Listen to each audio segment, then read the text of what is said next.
সবাই বলে তোমরা ছেলে মানুষ, ইয়ং জেনারেশনের পোলাপাইন, তোমাদের জীবনটা অনেক আনন্দের, কিন্তু তারা বুঝে না একটা ছেলের জীবনে অনেক কষ্ট আছে।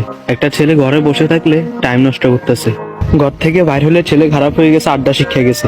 যখন কোনো সমাবেশে একটা ছেলে উচিত কথা বলে তাহলে সবাই বলবে ছেলেটা একটু বেশি কথা বলে, আর যদি চুপচাপ থাকে তাহলে বলবে ছেলেটা বোকা শোকা, কোনো কথাবার্তাই বলে না। আর ঘর থেকে খরচের জন্য টাকা খুঁজলে তখন বলে তুই কবে ইনকাম করবি। আর যখন নিজে ইনকাম করে নিজের কিছু শখ আহ্লাদ পূরণ করে তাহলে সবাই বলবে বাহ সুন্দর, টাকার গরম দেখাইতেছে, টাকার অহংকার দেখাইতেছে। তারপর যদি দেশে কিছু করতে না পারে তাহলে বলবে বিদেশ চলে যা, বিদেশে অনেক টাকা ইনকাম করা যায়। আর যখন বিদেশ থেকে ফেরার সময় টাকা ইনকাম করে না আনতে পারে তাহলে বলবে এই কারণে বলছে দেশে থাক, দেশে অনেক টাকা ইনকাম করা যায়।